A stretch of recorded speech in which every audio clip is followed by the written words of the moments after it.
Support Laneside. Get something cool. Good evening, everyone, and welcome to another episode of The Drill Room, the show for you, by you, the bowlers, where we answer your questions a little bit more intimately, cover some coaching, cover a whole bunch of fun stuff, and hopefully while we're doing it, everybody learns a little bit. Excuse me while I'm moving my setup a little bit here. Last week, when we got together, I found myself without my coach cam, and we wanted to give some advice on doing some stuff, so we've got the full setup running this week, and boy, do we have a show this week. But before we get to that, I want to remind everyone to like, share, and subscribe all of our videos. Go over and find us on Facebook at Laneside Reviews, or go to lanesidereviews.com. That'll take you directly to our Facebook. You can also find us on Twitch, where you are right now, Twitter, TikTok, Instagram. That's the one. I'm getting old. Holy moly. We're all over the place. Just look up hashtag TEAMLSR or Laneside Reviews, and you'll be able to find us pretty easily. Oh, and don't forget Reddit. We're on Reddit as well, where you can find all of our shows put up on individual posts. So if you have a question about an individual show, you can put it on there, and we can go back and try to answer the question the best as we can. So I said we've got a lot to talk about this week. Boy, oh boy. As the opening Chiron says... Oh, before we get started, I'm the Bearded Beast, Rob Johnson. And thank you for joining us here on the Drill Room. We're going to cover a lot of stuff. As the Chiron in the opening said, USBC under siege. Boy, oh boy, what started out as... well, just checking a couple of balls at the Masters has now gone into multi-million-dollar companies taking out videos showing the ineffectiveness of the governing body to actually be able to do their job. We'll get to that one. We also have Jason Belmonte, the man who blew the whistle on this, and by blowing the whistle I mean he posted on Facebook asking if anyone thought it was weird. We've got his fine and probably subsequent fine we're going to talk about. We've got Mike J. Lanesides.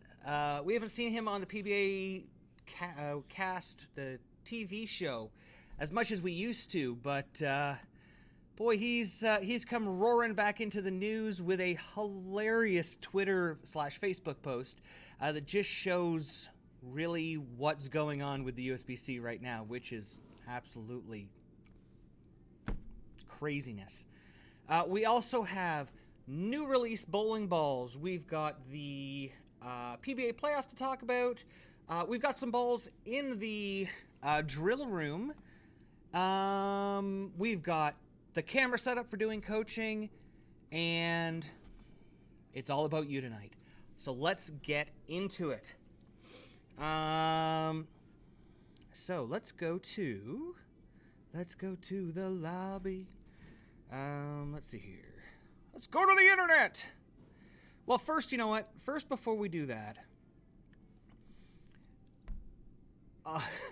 what? A month ago? 6 weeks ago? Jason Belmonte put up what we thought was an innocuous post about the USBC asking to test some of his equipment, and he posted about it on Facebook, and it was weird. You know, everyone was like, what's going on? Something's not right here. And eventually it led to the announcement of 6 Storm bowling balls being, well, effectively banned during the Masters, banned from Open championships, banned from the PWBA Tour, out of nowhere. No data shared to us, nothing. From there, it's gone on and on and on. And, well, poor Jason. This is taken straight from his Facebook. This is the fine that USBC handed me during the Masters after I shared the picture of the curtains. How can I be fined for explaining exactly what happened regarding the testing behind the curtain? So if you look at the picture, you can see that first offense is, if this is Jason's first offense, it was a $250 fine that he has to pay before he can bowl in another USBC event. For asking the question, what's going on behind the curtain? Didn't Dorothy ask that too? She got to go home. She got like ruby slippers and all sorts of stuff. Jason got fined $250. How is that fair? Now, it's given for conduct. And the conduct, the code of conduct is interesting. It basically says if you say anything about us and we think it's detrimental to our image, we'll basically just fine you. You have to pay us before you can bowl again. Which, you know what, if it was defamatory, like, hey, the USBC, those guys are a bunch of fatheads and they all smell bad, 100% fine them. Fine. That's really objective. It would be silly. And, that would be something that would be defamatory. The guys from USBC are not humans. They're all robots in disguise. Things that just aren't true. All Jason did was ask the question is if it was unusual or weird to have your equipment taken behind a curtain and tested without the athlete there. Which 100% it was. Very weird. So he was fined. Now, the interesting thing is, by sharing this, he may in fact have put himself in line, because you're actually not supposed to share when you've been fined and what you've been fined for. He could actually be fined for conduct again just for sharing this. So it was, not that Jason doesn't have money, but this is something that works against him. You do enough things, USBC could say, you know what, you can't compete in our Masters events anymore. You can't compete in our whatever. So it's actually pretty brave of him to continue talking about the fines and the things that are going on here. I feel so bad for him. Like, the poor guy literally didn't do anything. Oh, what the? Oh my God! I think a surfboard just dropped into my cup. That was cool. I really feel bad for the guy, because literally all he did was say, hey, is this weird? Ooh, wrong way. My green screen got pulled. A little behind the curtain there, guys. Literally. What's Nybrock 420? Finally got Twitch to work for me, but I'm bowling at the moment. Catch up on YouTube. Thanks at least for coming on. I appreciate it. Don't worry, Scoops. We'll talk about the polish thing in a second, because that's a whole other thing going on. Hello, Mobile. Hello, Vincent. Thank you for joining me tonight. Sorry I missed Friday. To be honest with you, I completely gapped out, and I didn't... Vincent tried to message me to find out what was going on, and I didn't get it. I'd actually gone to see a movie, and my apologies for that. That was my fault. My bad. So yeah, Jason Belmonte. Oh. It almost seems like the USBC has declared war on Storm Bowling, and the face of Storm being Jason. Like, this seems... it seems personal now. Like, it really does. And from Storm's point of view, like, we're gonna head over here to 11thframe.com. I don't know if you guys have seen this, but Storm actually put out a video talking about how the durometer works. They contacted the manufacturer. They had it properly calibrated. They talked to the manufacturer specifically about how it needs to be used and the variation available. And they've put out a quite comprehensive video that, well, really shows that the durometer process doesn't work. It doesn't work for bowling balls. And it brings us to what Scoops was talking about. One of the things that through this process we found out is that the durometer takes into account things like polish that you put on top of the ball. So it's forced companies like Storm, who have traditionally used a lot of polish to get the ball down lane, they've actually completely revamped. They just put out a video about this as well. They've completely revamped how their process goes for creating bowling balls. They've abandoned polish completely, because when the durometer itself, when the needle was touching the polish, that was becoming part of the equation for how soft it was, so that they were finding all these balls that had this Storm polish, this certain surface on this certain cover stock, with the polish on it, they were all failing. But Storm showed themselves, when you take the polish off, they were all perfectly fine. So now we're talking, is it the polish that's the problem?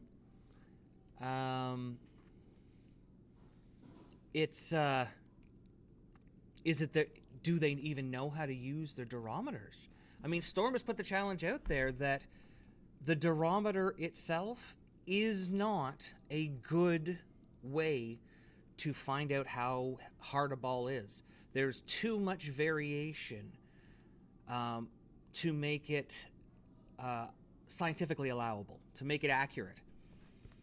And yet, USBC has really, really pushed them to the point where, I mean, that if you see the 4K Fast video that came out, I think it's 2 or 3 days ago, on things that used to use polish, the 1500, they called it the 1500 polish surface, is now going to be the 4000 fast polish, because they're not going to use any polish anymore. They're just going to use pads, similar to what Mo has been saying for years.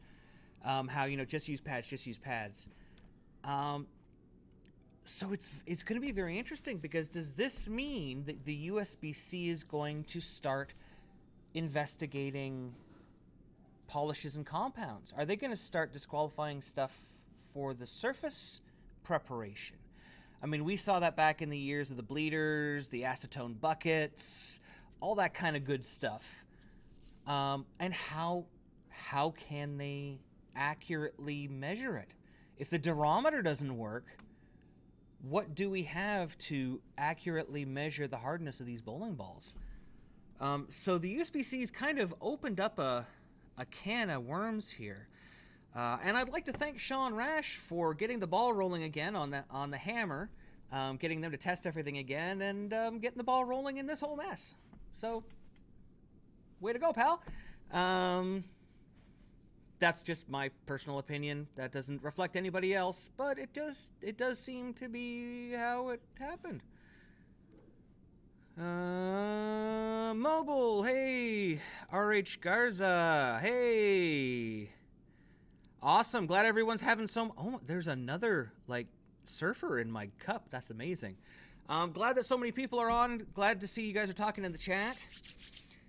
So keeping with poor Jason Belmonte here, don't we go on, I guess it was a few hours after he posted this. Don't we get a post from poor Mike Jakubowski, poor Mike J. Laneside? Keep me in mind during this difficult time. he's been blocked on Twitter by the USBC.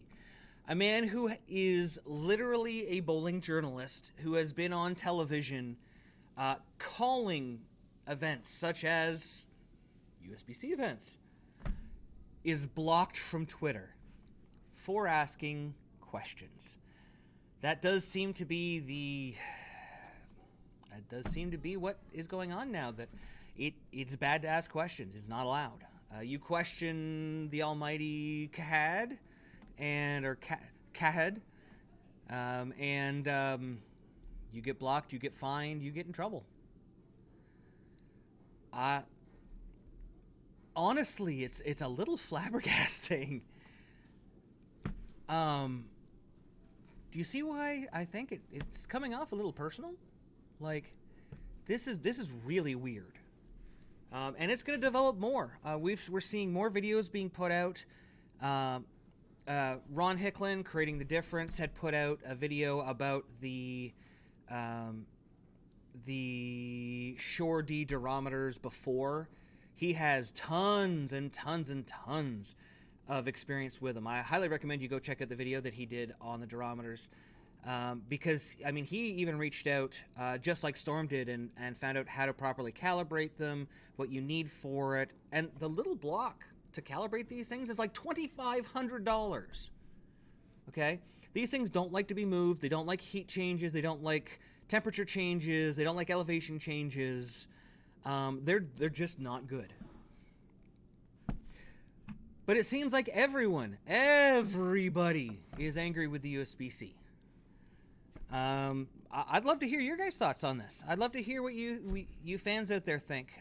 Whether you're here on Twitch, or you can put it in the comments if you're watching the replay on YouTube. I would love to know what you think about what the USBC is doing here.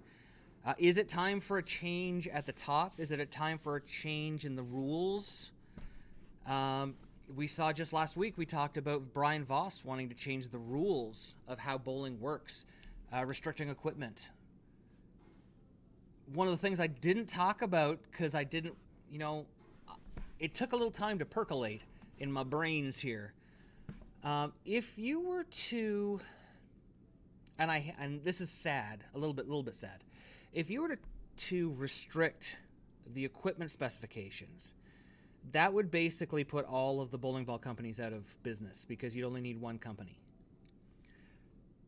Who funds the tour? Who funds kids' events, the youth coming up? Who funds all these special events? It's the ball companies. It's how they get their name out there, and it's one of the ways they get their name out there, to remind you when you got to buy a ball to go and see them. You get rid of the ball companies, where does bowling go? I mean, there's always been competing ball companies since the very beginning. They've all come out with new stuff all the time. But the restrictions that Voss talked about would require us to basically just throw plastic, non-dynamic plastic. Mobile Edge, I'm not liking what I'm seeing thus far with USBC. Something's going to have to change, in my opinion. Well, interestingly enough, we are just around the corner from Bowl Expo. It's in like 5 weeks, I think it is. And that's when a lot of executive votes and USBC votes go on, so maybe we'll see some changes. I think CAHD signed himself to like a 4-year deal or something, so I don't know if they could get rid of him. I think the whole executive would have to vote against him to get rid of him, but I'm not sure. It's going to be tough to get change. But if you are a USBC member delegate, or talk to your member delegate, because they're going to Bowl Expo to vote on stuff, tell them what you want. You're the league bowler. You pay the dues. You pay the USBC to do all this stuff. If you don't like what they're doing, then tell them you don't like what they're doing, by voting people out and voting in new people who will do it right.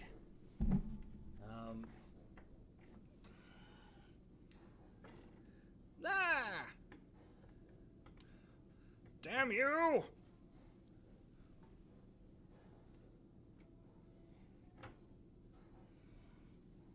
Stupid green screen. Okay. Chat moderator hit me. Don't criticize the USBC in the comments. Oh no! I have a clip on my form. Where can I get the clip reviewed? Yeah, absolutely. Send a link to it to lanesidereviews@live.com. Anytime you want to send a question, comment, you want something to get looked at, send it into lanesidereviews@live.com, and we'll take a look at it. So moving on from where we were there. Oh,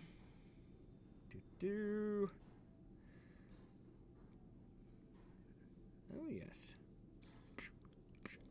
Let's get rid of that. Get rid of that. We've got...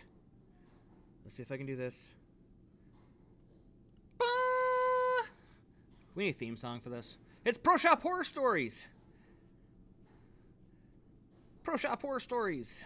This is where I talk about stuff that's happened that I've seen or stories that I've heard over the week that I want to share with you. This week's is from me. I was in the shop. I was drilling out a ball, and the customer had asked me to drill out a slug, and the slug was really, really, really old. But it looked weird because when I looked down into it, I've never seen a slug that hadn't drilled through the bottom before.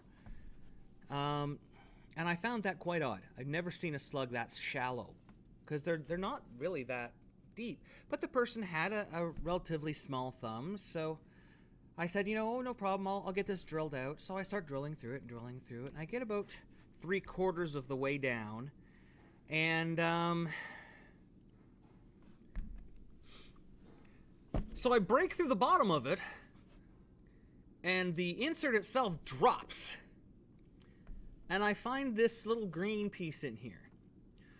What's happened is the guy has drilled the thumb too big for the slug.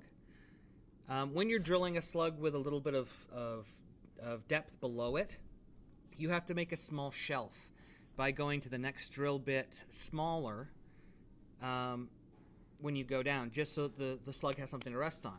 Well, he didn't do it. So instead, he took an old grip. You can see that green thing in the middle of the picture there. He took an old grip and cut it down to fit how much deeper he had gone in the hole. Glued the slug in and then drilled, but didn't go through the bottom of the slug, thus exposing the piece of grip that was holding the slug up in case something impacted it and wanted to push it down into the hole. That's a first for me. I don't know if anybody else has seen that before. Yeah. I've seen people drill too deep and put fill in, like actually drop some fill material into it to build it back up so that the slug will sit back onto it. I've seen the ledge method. I've seen a lot of stuff, but never resting on top of the bottom of an insert. I guess it would be like a shock absorber built into the ball.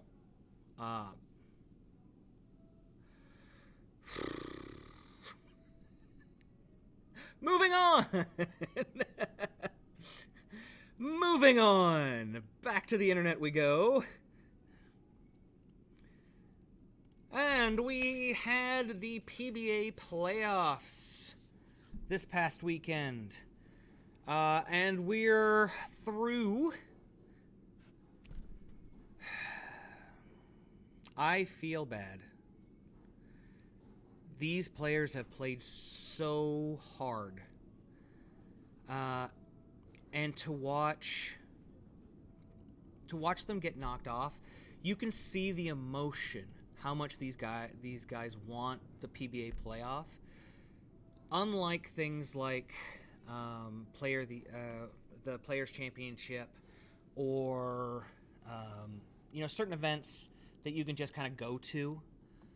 This is the best 16 players of the year competing against each other head to head to see who the best is. And I mean, you can see Kyle Troop. He loves his belt. He loves his WWE belt. He's right into it. Chris Prather. I mean, look at that face. Look at that emotion. He is right in there. Now, I feel bad because, I mean, Troop knocked off Bill O'Neill, who just...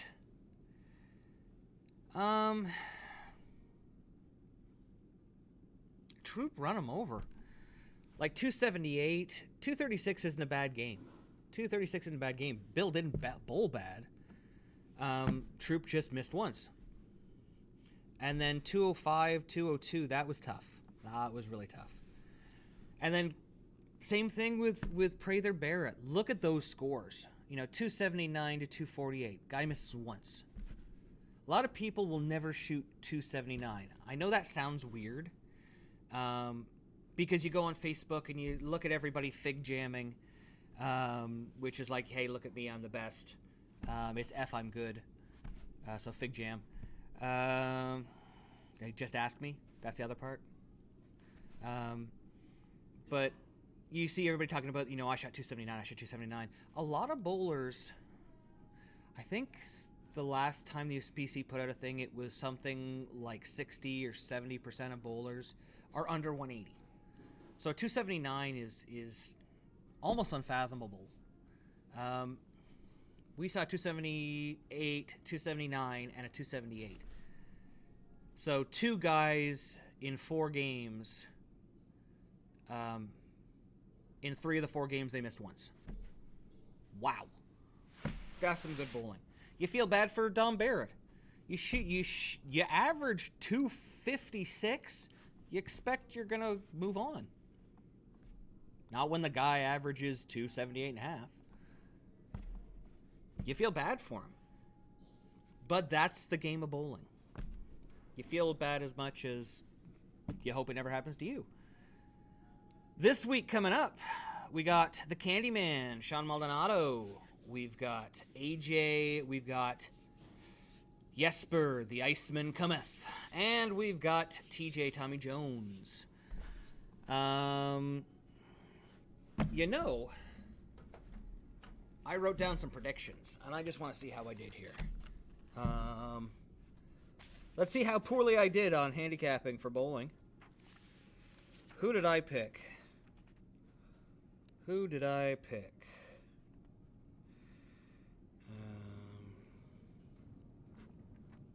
I think I wrote it down in a different book, didn't I?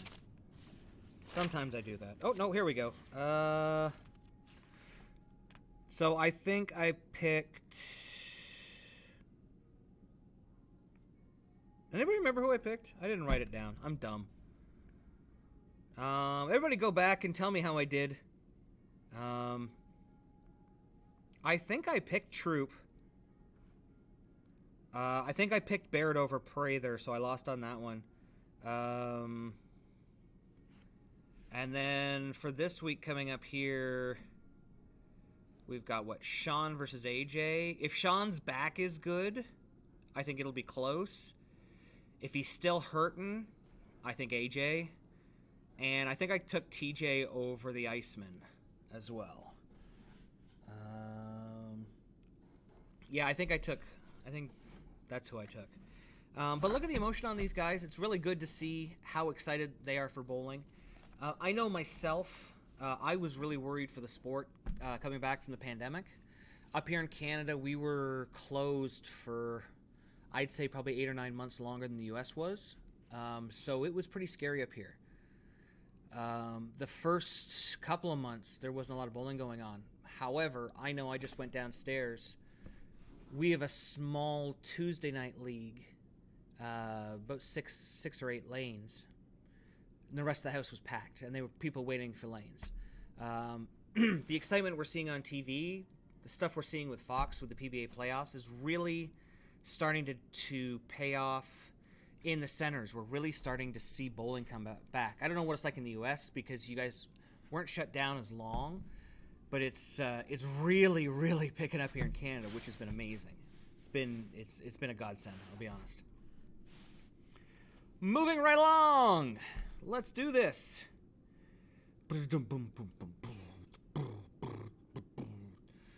New releases. You know what? I need theme songs. If I am a musical person, but I am not good. I need like little theme songs for new releases and for Pro Shop Horror Stories. Because I don't know. I just think it'd be cool. Anyway, today we got 2 new releases dropped on us, really out of nowhere. Honestly, they were announced on the USBC page. I think the page went up at about 9 or 10 a.m. Eastern Standard Time, and we had the information on them right away. Just boom, they were on top of it. So the first one we got is the Power Torq Pearl. So this is the same core we saw in the Power Torq. We're just seeing a Pearl version of the cover stock. ERT Pearl. I think this is going to be good. I'm not sure where this is going to fit in. Probably because it's 2489, it's kind of in that ball up zone for me as a symmetric. So maybe our rev dominant players might use this as a ball up. I could see drilling the fingers deeper in this one to raise the RG. And using this as a late hook ball, taking it up to like 4,000, because it's only 1,500, 500,000, 1,500 plus compound, no polish. And we're going to talk about that important thing in just a second here. You can see the numbers are exactly the same. I think it looks kind of cool. The purling on it, if this is the way the purling comes out, it's kind of look like an ocean planet, just blue and clouds and stuff. It's going to look pretty sick. Of course, it's going to have the 2-year warranty in it. You can see it's got dynamic core in it. Woo!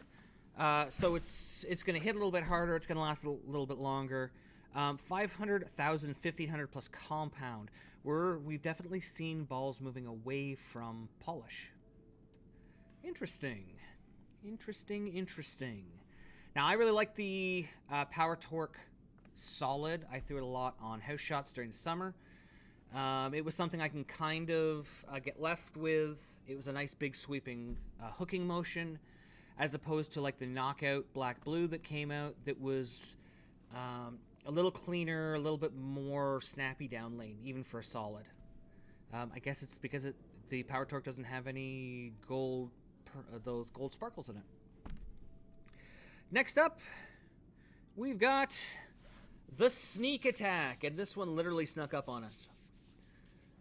So this is replacing the Rack Attack / Counter Attack line. It is a hybrid, not a Pearl.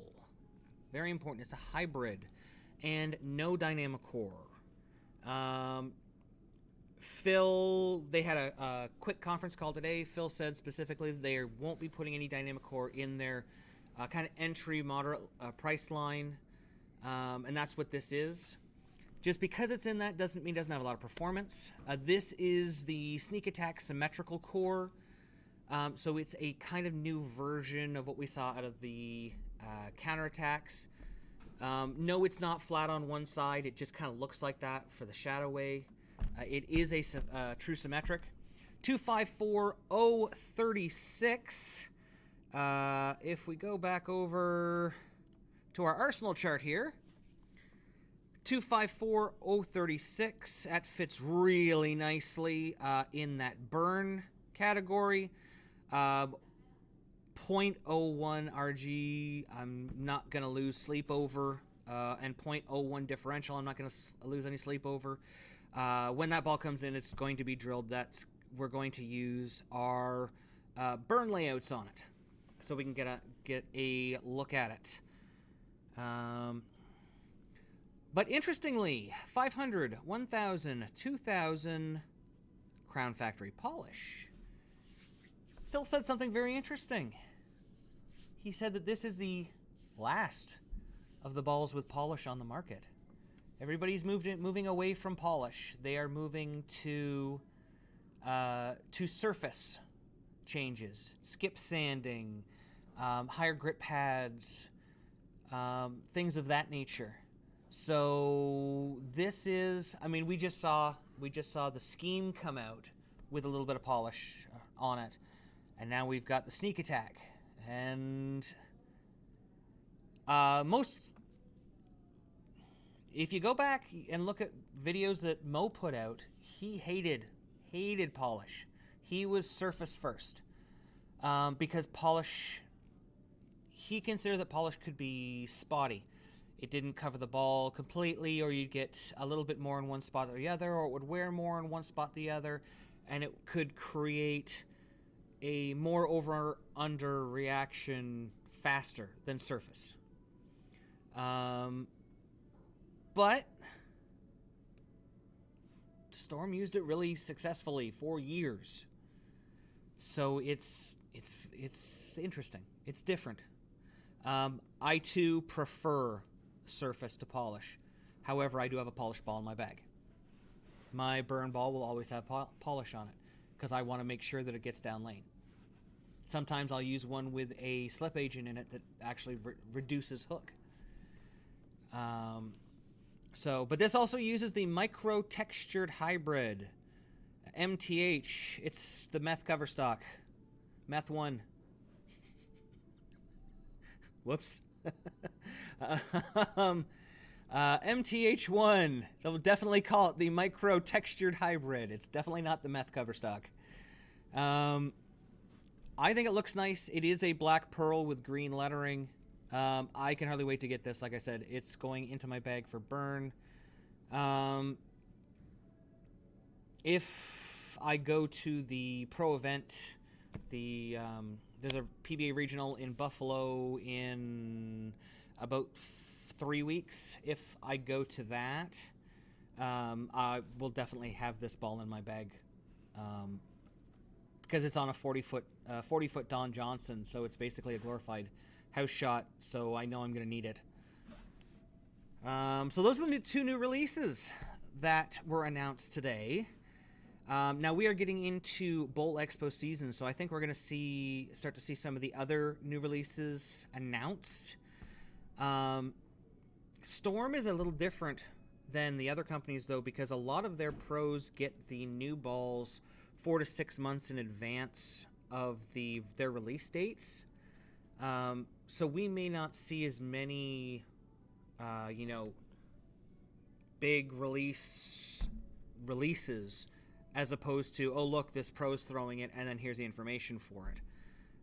Where companies like the Brunswick Brands and Motive tend to, here's our new ball that's coming out, here's the information for it, just before it comes out. So hopefully we'll see some more soon. I'm looking forward to covering them. Now, let's see here. Into the chat. My local bowling alley actually went up for sale, so it may be interesting future. Oh, I'm sorry to hear that. Twice I tried to buy a bowling center, and I couldn't. They wouldn't sell to me, so I always wanted my own bowling center. I really hope somebody buys it and keeps your bowling going. Prefer surface to polish, 5000D, absolutely. When it comes to surface, other than my burn ball, I use my CTD pads, my True Cuts. They have everything literally from 120 grit all the way up to 5,000. They've got everything. What do you need anything in between? Plus, one of the coolest products, the Pad Saver Spray. Just, soak your pad and spray it on there and then do your stuff. And when you go and rinse your pad out, it's like brand new instead of being all clogged up. It's awesome stuff. So surface, yeah, I'm a pad guy. What else were we going to talk about today? Oh, yeah, we're going to go over to the drill room. Drill room. Hopefully everybody can hear me okay. If you can just let me know that you can hear me. You can see it has been very busy here in the at the Laneside Pro Shop here in Barrie, Ontario, Canada. And here's the here's that little bit of green stuff. As you can see on the table here, we've started to get our equipment in for the latest set of releases. So we've got our Kinetic Black Ices, our Ebonite Envisions. I haven't received our Damn Good Verge Pearls yet. But I know it is on its way. So I just wanted to show you. Here we go. So this one happens to be mine. This is for the burn. So for for the late hook. So for a rev dominant player, if you go to our chart, you'll see that I've drilled this 40 by 4.5 by 40, and I'm going to be taking the surface up to 4,000 once it goes into my bag. Just giving it a second there so you can see it. On the Envision, in watching the videos, even though this is a solid ball, it does seem to have a fairly fast response cover stock, meaning when it sees the friction down lane, it still seems to have a fair amount of energy, and it responds, it makes a faster move. The core stores the energy. Cover has the, you guys know what I'm talking about. It's been a long day. It's been a long day.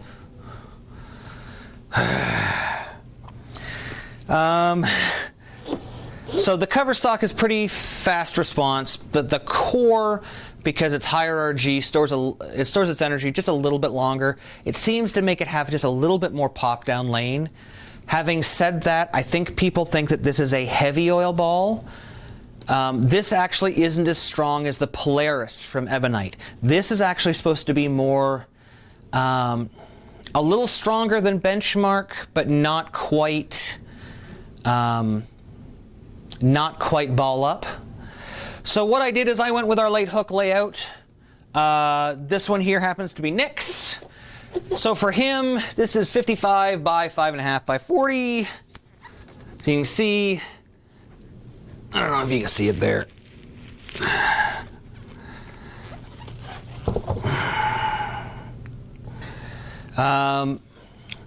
And then mine, I will probably do as, I'll probably drill it pin down. Actually, no. I'll probably drill mine pin up 50 by 4.5 by 35. Being a benchmark, I do have a pin down benchmark right now that I really like. So I'll probably drill mine pin up to just to complement it a little bit. And then the Damn Good Verge, I'll take a look at it when it comes.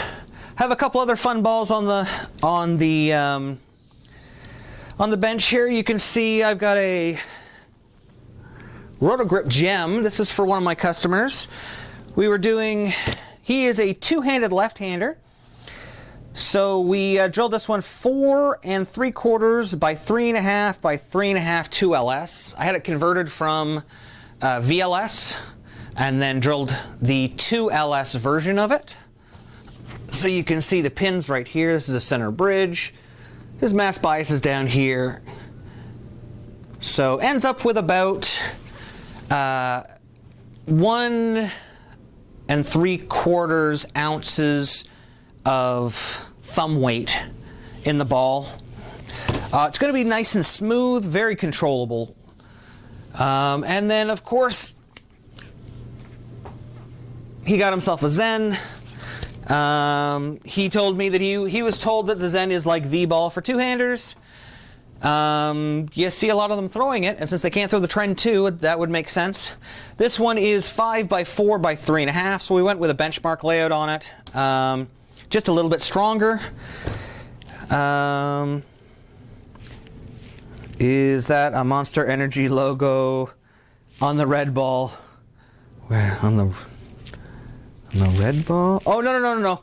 That's that is a Motive Primal Rage that I'm filling for somebody. I just did a full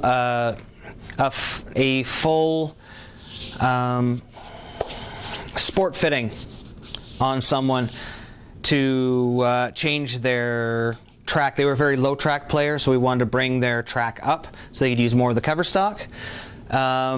And we want to try to increase the rev rate a little bit. So now that we've done those changes in another ball, and they were good, we have to fix their equipment. And then I've got another one here. We've got a Legion. Guess I should put it in front of the camera rather than off screen, right? And this is for Jordan, another two-hander. He is a very unusual two-hander. I don't think I've ever seen a two-hander with as much forward roll as he does. His rotation is in the 10 to 30 degree, where it almost became difficult to make sure that you could see the marker on his pap, because it was so far side of the ball, it was actually like you couldn't see it. So it presented some challenges. He's also, like, he had 14.5-inch diameter, not 14.5, 14-inch track. So he's like -2 degrees tilt. So he's got a lot of forward roll, low tilt. So we decided to go with something that was going to allow him to use a stronger ball, keep it smooth without it blowing up the front end on him. Because that's what you see with a lot of guys who have low tilt. We talked about this before for myself.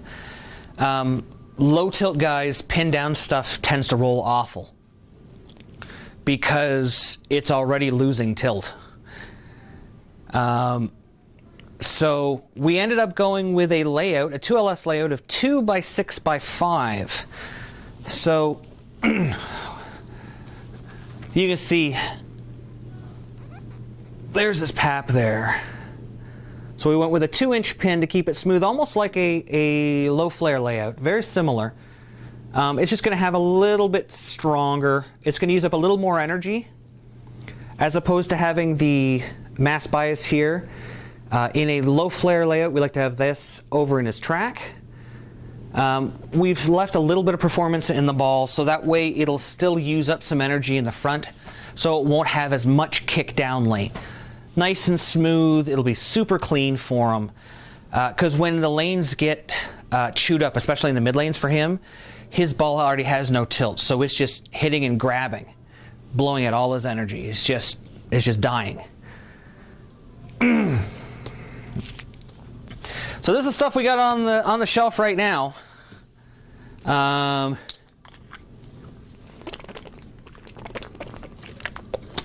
However, this weekend I bought a lot of equipment, like not a lot, but a lot of equipment. And inside it came with a undrilled blue angle, which is pretty amazing. But I also ended up with 2 blue pearl urethane hammers. So you can see this one's already filled. The other one is also already filled. We're working on getting those ready so that we can review those. I think what I would like to do, since we have to review the other pieces of equipment, I'm going to see with Nick, maybe we'll do the ultimate guide to urethane. We'll finally do it. We will have one of every urethane ball that we can get our hands on and throw them all and put them up against each other and crown a king of urethane. How cool would that be? I wonder if we could do that live. We could do like a live special. I bet you I could do that. I can do anything. Scoop's just like, yes, I'm in, deal, okay.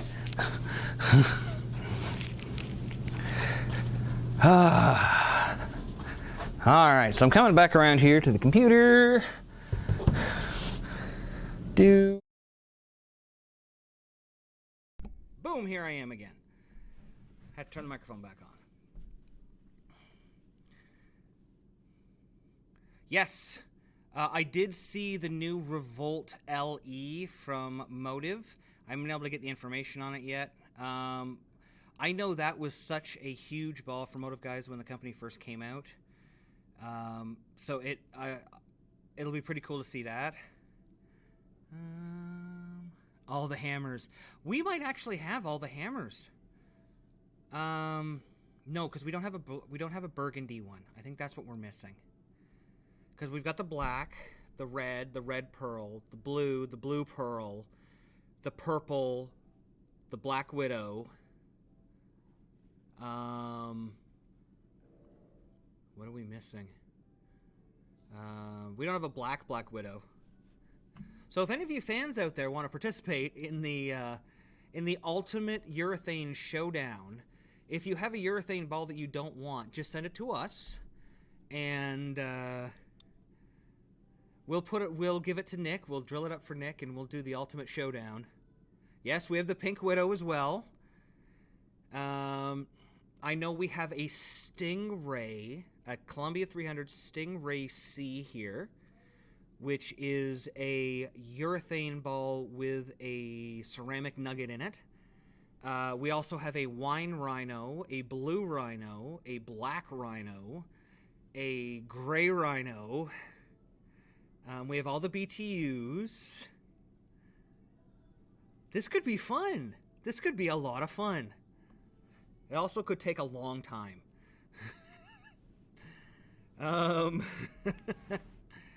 So yeah, if you have any urethanes that you'd like to see on the show, just let us know. You can contact us at lanesidereviews@live.com, and we'll let you know where you can send it so that... we have the Grizz, too! Yeah, Nick was lucky enough to get one of those new Grizz re-release from Nick Smith at Brunswick. Boy, oh boy, does he like it.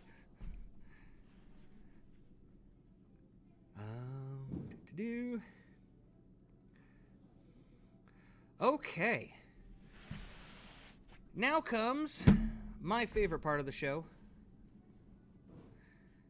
And that is when we answer your questions. We go to the internet, we check out what's going on, and I answer your questions. Let's go to the studio. Open up that. I'm going to open up some Reddit. And so let's see here. Let's go to r/Laneside Reviews. That's our channel. Feel free to join it. We do have 12 members now. Anything new in? No questions on Reddit. That's okay. You can post your horror stories there, your Pro Shop horror stories, if you have any you'd like to share. You don't have to put your name on them if you don't want to. And let's go to the YouTubes, because we got tons of comments from YouTubes. All right, so let's see here. Comments. Drill Room episode 16, volume 2 low. All right, I'll work on turning it up. Miguel Vasquez was disappointed in the Columbia 300 Power Torq Solid. Too much over under. Miguel, I might suggest trying to change the surface. I'm going to post that right now. Have you tried changing the surface? Because often when they're over-under like that, it tends to be a surface issue. Especially if they're cliffed in your house. If a lot of wet and then dry, you'll see it sometimes grab, sometimes not. Episode 18, JC. Well, that wasn't a biased opinion at all. You should just call your show The Brunswick Room. It's always got to be somebody who complains, right? Always got to be somebody. Yeah, I'm a Brunswick staffer. And I think you can go back through the last 18 episodes and see that I've talked about Storm stuff. I've defended their stuff. Jason Belmonte happens to be a friend of mine. He's a very nice guy. Like, I got news for you guys. Yes, some of us are staffers for other companies. Some people for Brunswick, some people for Storm, what have you. We're all friends. you know? Everybody gets very tribal about their equipment, and that's great. But in the end, when you go on tour, you'll find that most of us, like I'm on tour, most of the people who are on tour are quite friendly with each other. Ball brands, I mean, people switch ball brands. Not that I'm saying, whatever. You guys know what I mean. You can say I'm biased all you want. I show off everything. I call it as I see it. I don't think at any point I have been biased towards any one company on the drill room here. I've even recommended equipment that is not Brunswick because that's what people need. That's what people have asked for. Sorry, I'm distracted here. I'm trying to find something. I don't know if I've ever showed off this picture. Me and Jace hanging out at Bowl Expo. Man, that's like I think I only had like a goatee. Like not even bearded. Wow, that's weird, right? I think I got another one of Jace and I. Yeah, there's another one of Jace and I from another one on here. Whatever. I'm a Brunswick guy. I throw Brunswick stuff. I tell people about what's good on Brunswick stuff. It doesn't mean that Storm is bad. It doesn't mean that any company is bad. It just means that I have found, and I've always been very candid about this, that I have found that Brunswick does the best for my game. Scoops throws Storm stuff and Motive stuff. Old guy Wayne throws everything. I don't know how biased we are. But whatever. Corbin! I don't know if this counts as a horror story, but my pro shop operator asked me, what are you talking about when I brought up PAP?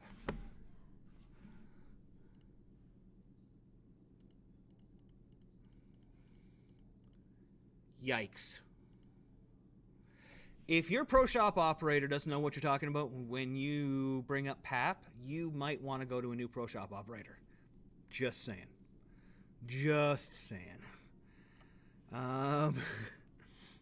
That definitely counts as a horror story. No matter how you throw it, it's about repeating shots, Corbin says. And when you get into more challenging patterns, you have to be accurate. Stop crying and play better. 100%. Doesn't matter how good the equipment is. No bowling ball ever won a tournament without somebody throwing it. And no tournament was ever won by... No pro tournament was ever won by somebody who won because they threw a ball. It's because they threw the ball the best that week. Stop crying. Put a helmet on. I don't know. Joshua, since Brunswick took over EBI, are they having anything done Brunswick... What? Everything done Brunswick way, or are they letting them make balls with the unique characteristics? That's actually a great question, Joshua. One of the cool things about the EBI takeover of Brunswick is when they realized that they had a very specific process for creating urethane and for creating multi-density cores, they bought it. They bought the machines that do the urethane so they could be dedicated to only doing urethane, continue doing urethane. They bought the stuff so that they could continue to make the balls in the same way that they did. That's why we still see a marked difference reaction in the hammer line as opposed to anything else in any other line. That's why Radical is very different than anything else. They've tried to keep them separated. And I think that's why we've seen less releases in the past year. You think we used to see 20 to 24 releases a year from each brand, and now we're seeing 3 to 5 per brand per year put together. They're letting them make the best ball and putting it out there and letting each brand have its own unique characteristics and stand on them. Brunswick is still very smooth, very early rolling. hammer still has that very hammer roll, that very hammer hit. That's why they kept the CFI carbon-infused material, because it has a very distinct way of reacting. Excuse me for a second.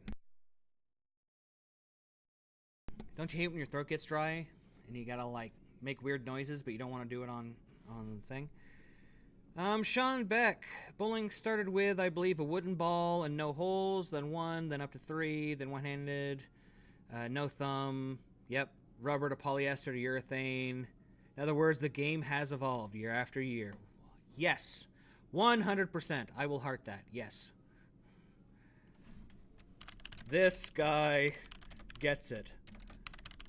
Right here is the goods. Posted from Twitch. Boop. Yeah, so I'm totally commenting real time on these, by the way. Voss is one of those guys that people really need to stop putting a mic in front of. Yes. He goes from oil pattern changes during play creates inequities during competition to effectively damaging league bowler pay. Wow, yeah. I'm just going to put a heart on that one. He's got it too. Yes, people just need to stop putting a microphone in front of them. It's old man yells at the moon.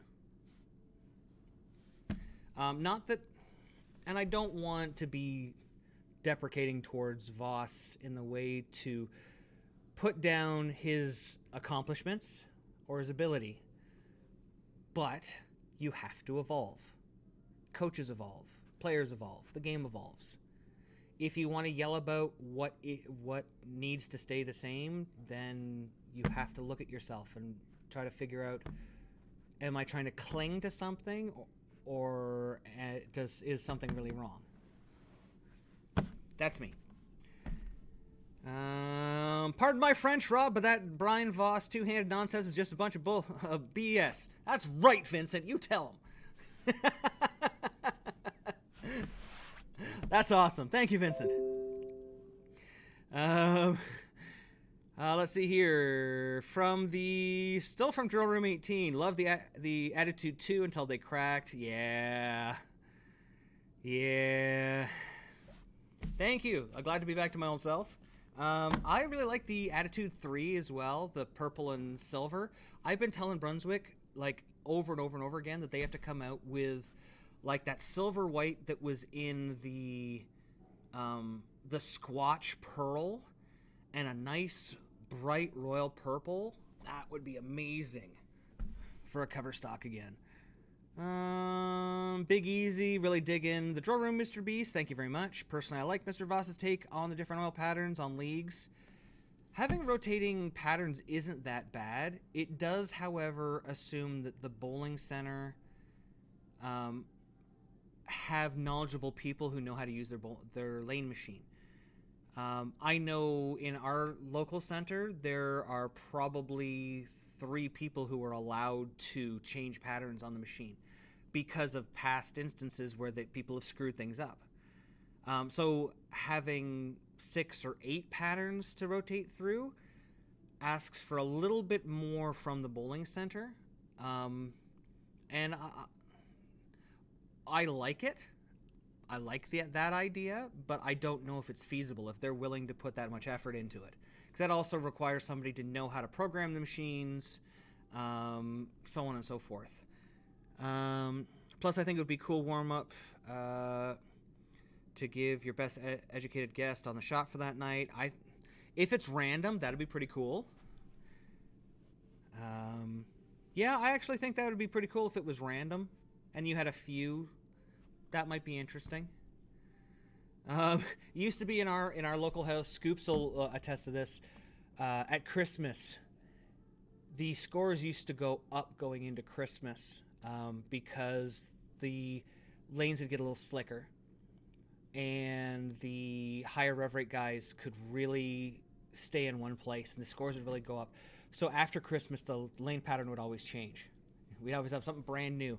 And there'd always be one guy who'd be like, you just changed it because of me, because you don't like me. It's like, no, we had 3 300s last week. We can't have that. Like, we have a very difficult house. I don't want to liken it to the House of Pain in Michigan because that's an institution. But Barrie is it can be a very challenging house. And we turn out some very good bowlers. You think we have a national coach and 2, 3, I think we've turned out 4 or 5 national team members, at least 4 in the last 5 or 6 years. We're a good house. Like, we have some great coaching. There's a program locally that I do not endorse and I do not talk about. However, they do have a coach, John Fallis, who is a great guy. Very knowledgeable guy. He helped out a lot of people there. I've been able to coach a lot of people. We have some excellent local coaching in Barrie. So we've turned out a lot of good players. We've also been blessed with some incredibly talented players. Zach Wilkins wasn't coached here, but he grew up, lived here. This is where he cut his teeth. Probably top 5 Canadian bowlers right now, maybe higher. Joshua Batista went to Qatar and competed for the World Championships just a few months ago. Like, we got some really good bowlers here in Barrie. Really good bowlers. Is the website just your Facebook page? Yes, it's the easiest way for people to contact us. I throw what works. A sneak attack has an earlier core and hooks more compared to the counterattack. It is going to be stronger than the counterattack, yes. It has a lower RG, so it should be, in theory, about 2 to 3 feet earlier. They did change the surface, though. They took the surface up and put the polish on it to get it very close to the counterattack numbers, but they're taking advantage of that MTH1 cover stock to smooth it out. So it really does sit between the solid and the pearl. It's just a touch stronger. I think Phil said like 1 or 1.5 boards. That's our house every week. Yeah, you want to come bowl come bowl for money in a challenging house. Come bowl against some of the best bowlers in Canada on a challenging lane condition here in Barrie. I also don't consider myself one of the best bowlers in Canada. I'm just here. Just for the record. I catch a lot of flack sometimes. Being a national coach, I sometimes royal wee me, and people think I'm saying that I am very good. National athletes, professionals are on a different level. I am lucky enough to coach them. I have a great mind for coaching, a great eye for coaching.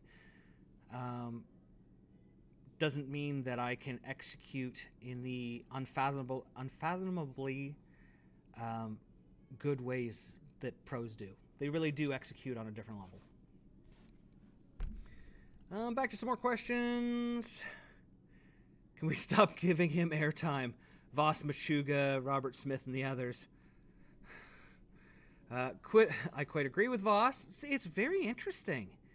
There's a real, in the comments here, there are people who would like to see it split off into one-handed divisions, two-handed divisions.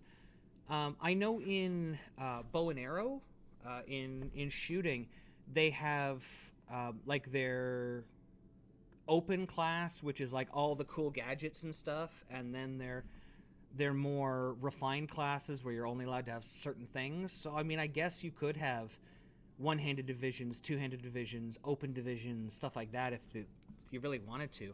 I just don't see two-handed bowling going away anytime soon. Terry, hey Rob, thanks for the tips on timing from last video. Been going for once a week. I'm getting back into it. Glad to hear it. Just keeping myself slow and letting my feet and the swing get into the line at the same time. Beautiful. Also, thanks for the advice on benchmark ball. Our house shot is medium heavy oil. I've been considering a phase 2. I have a medium ball speed, lower rev.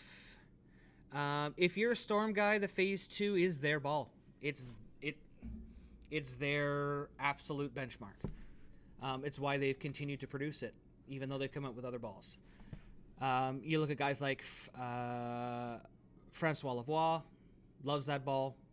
I'm pretty sure we saw some during the playoffs. It's a good ball. It's definitely a good benchmark ball if you're going to go with storm stuff. Absolutely. Scotty Thompson! Still using my Radical Spy bowling ball, 14-pound bowling ball. Been using it for a week. I like it. Glad to hear it, brother. I'm glad to hear. Lots of stuff on Voss. Ooh, and a sex ad. Those are my favorite. Only conspiracy that rolled decent for me was the black one. Johnny C. talking about the conspiracy scheme. Yeah, you know what? I'm looking forward to hitting this thing at 500, 2,000 and seeing how it... I have my original conspiracy here, so I'm looking forward to kind of putting it up against it and seeing how it reacts, seeing if it's close. Thank you everyone for the kind words for coming back. I think that's about it for those questions. See how everyone's doing on the stream here. Though I definitely apply to the saying those who can't teach.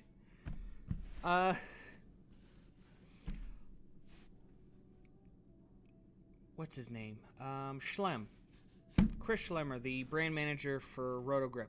When Scoops and I were in Detroit and I was talking to him, I was talking to him about averages and stuff. And I said to him, you know, what do you average? And he's like, I don't know, 220, something like that, 230 maybe. And I was like, how come you don't throw on tour? He's like, no. He's worked as a ball rep. He's out there with the guys all the time. He recognizes the guys who are on tour, the truly elite athletes, they process the information that we're looking at differently. I will teach everyone the same information, but when I'm working with an elite player, you have to modify the way you're talking to fit into the way that they see things, and you have to make sure that you see things the same way that they see things, which is why I always say interview your coach. Make sure that they have a specialty and they talk a specialty that you want to take advantage of or to learn, and they talk the same language as you. They talk in a way that you can understand. I've had talks with guys about lane conditions and how we want to play them and how we want to look at them and stuff, and another player's listening and they're just like, I didn't understand a word you just said. I don't understand the concept that you just put forth. But that's because their brain doesn't work the same way as most elite athletes do.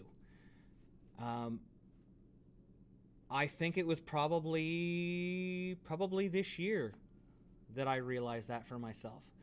I have always worked very hard to try to be the best. But even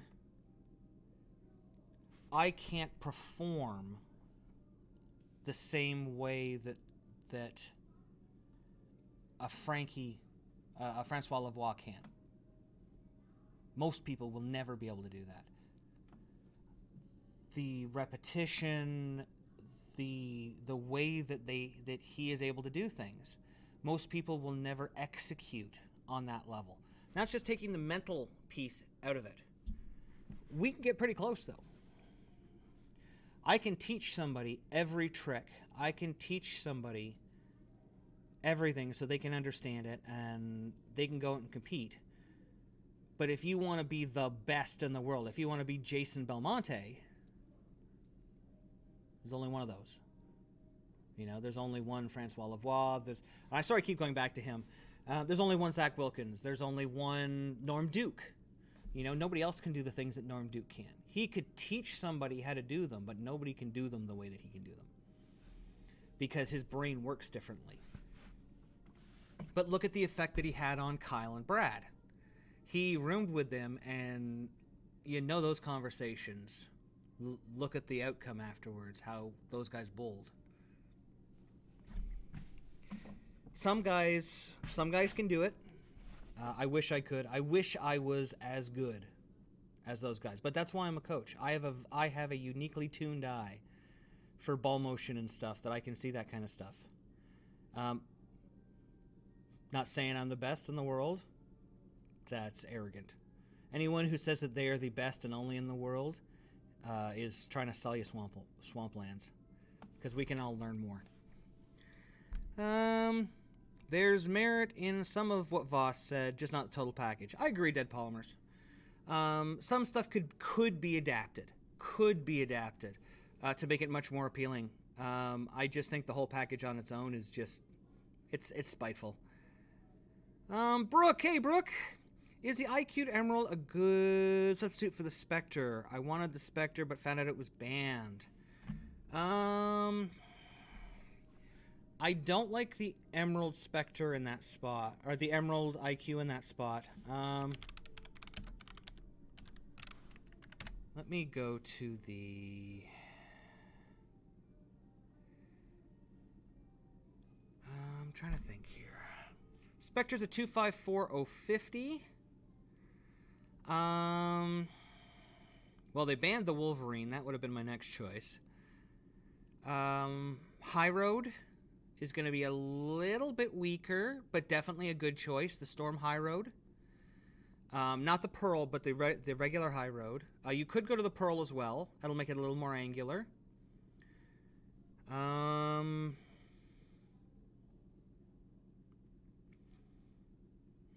trying to think what else would be good. Let me go to Storm's website. And we'll go to Rotogrip's website. And we'll also open up 900 Globals.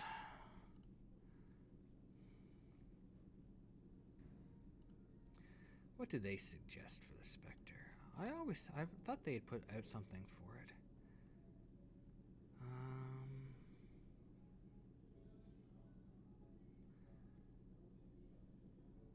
Wait a second, that's 255051. 255051.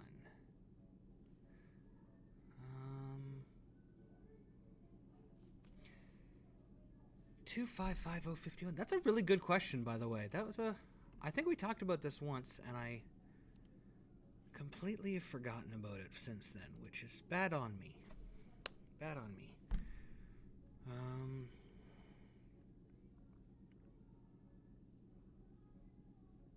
I'm thinking maybe as...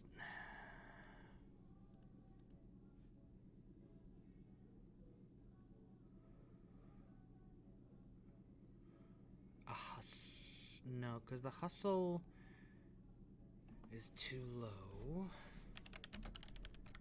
See, this is why this is good. We can work together on this and figure this out. 900 global.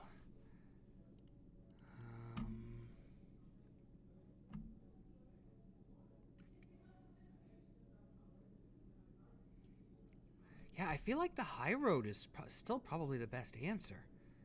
We look at 900 global. The Wolverine would have been the next best choice, but they banned it too.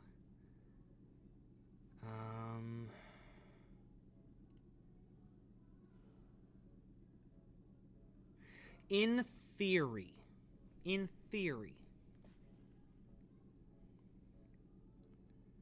you could get a Zen and change the surface on it, and that would be... You could take the surface up on it to get the length back, and that would be very similar. So I would look at a Zen. If you're going with the Storm stuff, probably the Zen is going to be your best choice, or the High Road Solid. That was a tricky one. I like it. Was the Spectre banned outright? No, it was banned completely. It's gone. it had a 98.6% fail rate, and they agreed with it. They understood something went wrong with it.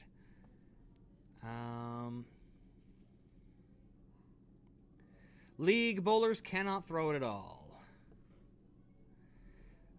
The chat has it out for me today. I'm sorry, Brooke. What happened? Now, if it doesn't have to be Storm, that opens up a huge lineup here for us. Let's see here, because I would say then, if you can get into something else.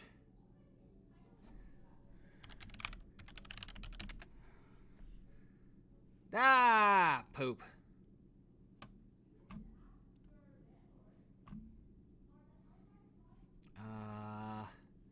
Maybe the Hammer Raw? My internet's pooping tonight, unfortunately. The Hammer Raw is in that same number group, which would work really good. I was hoping for All Storm and build a Smelly Bag. Okay. If you're looking for a Smelly Bag, then definitely either the High Road. The High Road will be the closest to it. You'll have to change the surface a little bit, but that's not a big deal. But that would be the Storm replacement. The 900 Global, which is still a Storm Company ball, would be the Zen with a little bit of a surface change. So either one of those you'll be good with. Does anybody have any other questions going on? I'm really enjoying this. This is great.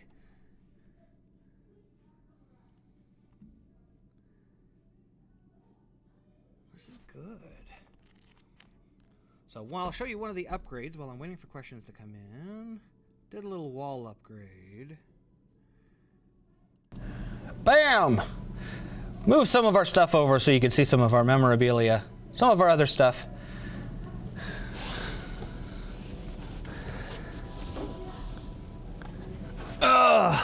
I thought it might be nicer than that cold white wall that we had. And we could show off some stuff like Scoops, the original Diva. And my Team Canada jacket. I thought the wall would be a little bit more interesting with something on it. It's still sparse. If you guys have posters or anything that you'd like to see on there, I'm always looking for stuff to put up.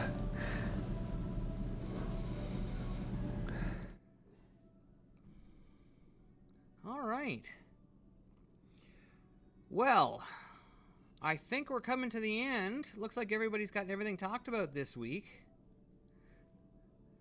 What do you think of an RST2X for a two-hander? It's gonna hook a lot. It's gonna hook a lot. The RST2X is a very fast response ball. It is going to hook like a hockey stick down lane. If you have a lot of side rotation, the ball might be too much. So you'll have to work with your driller to make sure you get the right layout to match your game and the right surface. So, any other coaching questions or anything out there? I don't know if anyone noticed my scuff the surface. Yep, scuff the surface to slow it down. If you're following us on TikTok, you will have seen a video I posted this week when I bowled right-handed and left-handed, two-handed. If I could make it as I wake up late. Yeah, I know. I'm sorry that you work overnights on Tuesdays. I'm glad you could be here for it too. I'm glad you could join us. I was glad to hear from you again. X3. Yeah, the X3, the almost urethane ball would probably be a really good choice for a two-hander. Philith. That'd probably be a very good choice for you. Cool. How do you cut revs for a two-hander for spares? That's a good question. Let's go over to the coach cam.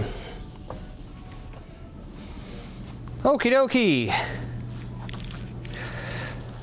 So one thing we get a lot with two-handers when I'm working with them is they are creating revs through trying to create revs, trying to pull their hand out of it as hard as they can. Generally what that does is that causes you to turn your shoulder and you end up releasing the ball like this. So it'll be sideways coming off your hand. When that ball hits, it's going to hook a lot. It's going to move laterally quite quickly. Two-handers actually have it easier, I think, in my opinion. I'm sorry for slapping that. In my opinion, I think they have it easier for cutting. You don't have to cut revs, you have to cut rotation. Instead of trying to throw the ball, roll it forward. What you're trying to do is keep your forearm, this piece here, your forearm, you're trying to keep it up and let it just swing underneath. When you turn your arm, you're going to create that rotation. If you just let that ball come out underneath, you can flat roll it quite easily. If you look at the really good one-handed bowlers, Parker can do this, even Brad Angelo can do this. He can shoot a 10-pin revving the ball on a lane with no oil. Parker can shoot a 7-pin on a lane with no oil, revving it up. It's all about directionality. We talk about this a lot. Where your ball is in your swing. For one-handers, if you're coming off the side of it, if you're doing this, that's causing rotation, side rotation. Two-handers. This is a really common finishing position I see a lot for two-handers. Okay, see how my arm's out away from my body? This is where it should be. The more you can get it under you, the more you can flat roll it. You can get any single pin, including 10-pin. You don't have to cut your rev rate at all. Same thing with a one-hander. Forearm underneath. Let the ball drop in. Look how it magically just stays in a straight line. And my hand doesn't turn.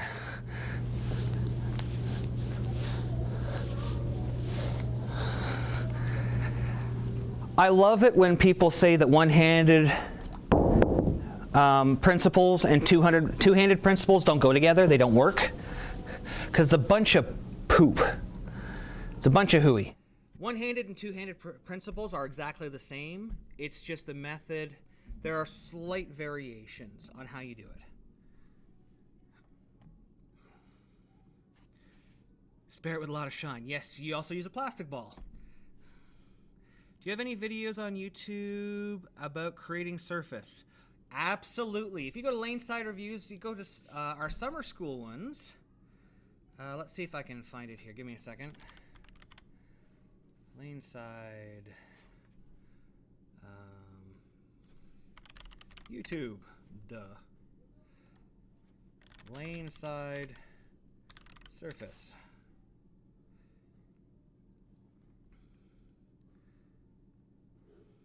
Do that purple stuff.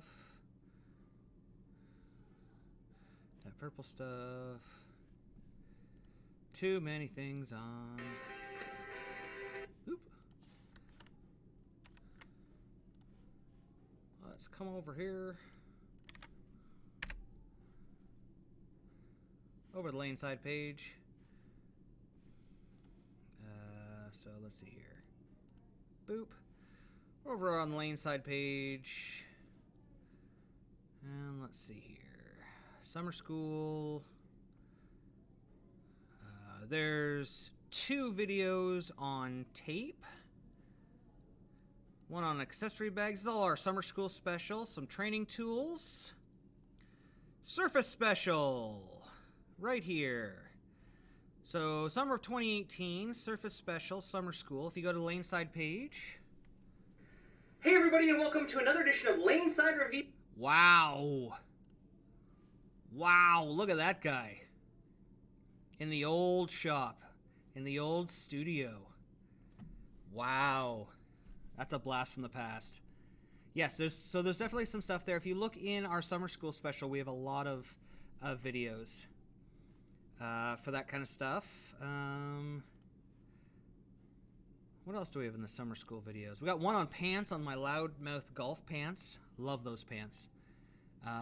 If they can keep John Daly from splitting his butt open on the golf course, they're good enough for me for bowling. 100%.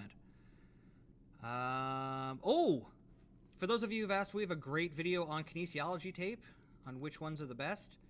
It was good enough to make one of the manufacturers angry at us, and they don't talk to us anymore.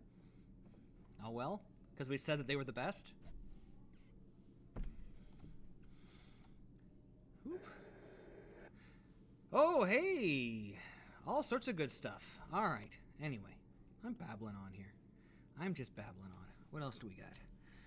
I do use a plastic, but when it gets dry, I have a hard time hitting the 10-pin. Yep, what you have to do is you have to cut down your rotation, not your rev rate. You have to make the ball roll forward rather than sideways. And that's something that you can do. It's something that you can do outside. If you get an old ball that you want to practice with, you can go in your backyard or a park and just practice rolling the ball and trying to get it to roll end over end and developing that skill. Because that's one trust me, you'll use a lot. You'll definitely use it a lot.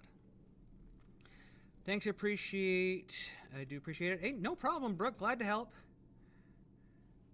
Glad to help. Good luck with your high road.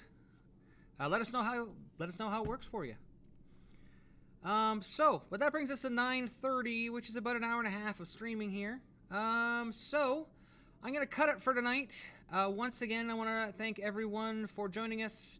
I want to thank Turbo for giving us stuff for our shows, CTD for doing all of our Surface stuff. I want to thank you, the viewer, for joining us here. One of the things that we are going to be making a change over the summer is we're going to be going down to one show a week. But we're going to figure out a day for it that works best for you guys. So if you want to comment on the YouTube what the best day of the week for our live stream is, that would be pretty cool. And then we're going to try to keep this going through the summer, and then once we get through that, we'll light it up with all the good stuff. We're going to have some interesting shows coming up. In June, I am headed to the Kegel Training Center in Florida, so maybe we'll have a special guest. Definitely be from a special location. In July, I'll be in Birmingham, Alabama at the World Championships. Who knows? I might even be at Bowl Expo. We don't know. A lot of stuff going on, so it's going to be a lot of fun. Thanks, Vincent. Much appreciated. Gotta get the bills paid and the rest of your bag built. Yeah, I hear you. Okay, so everyone, don't forget to check this show out on Tuesday for the replay on YouTube. Remember that you can put all your comments on there. As you saw, we went back and we went through the comments from the last week. Remember to find us on Reddit to put up any questions specific to episodes that you want to, or if you want to share one of your horror stories from the Pro Shop. Don't forget to find us at lanesidereviews.com. That'll take you to our Facebook. Find us on Reddit, Twitter, Twitch, TikTok, Bumble, Plenty of Fish. I don't know. We're all over the place on social media. Just look up Laneside Reviews or hashtag TEAMLSR. And you can email us at lanesidereviews@live.com with any video you want us to take a look at, any questions, anything like that. But that's it. So don't forget to keep your ball in the lanes, knock down pins, have yourself a good time. Don't forget, it's Tuesday. You know what that means. I don't. I hope you do. All right. Until next time, guys. We'll see you laneside. Thanks for watching. Don't forget to like and subscribe and turn on notifications so you never miss a show. So until next time, guys, we'll see you laneside.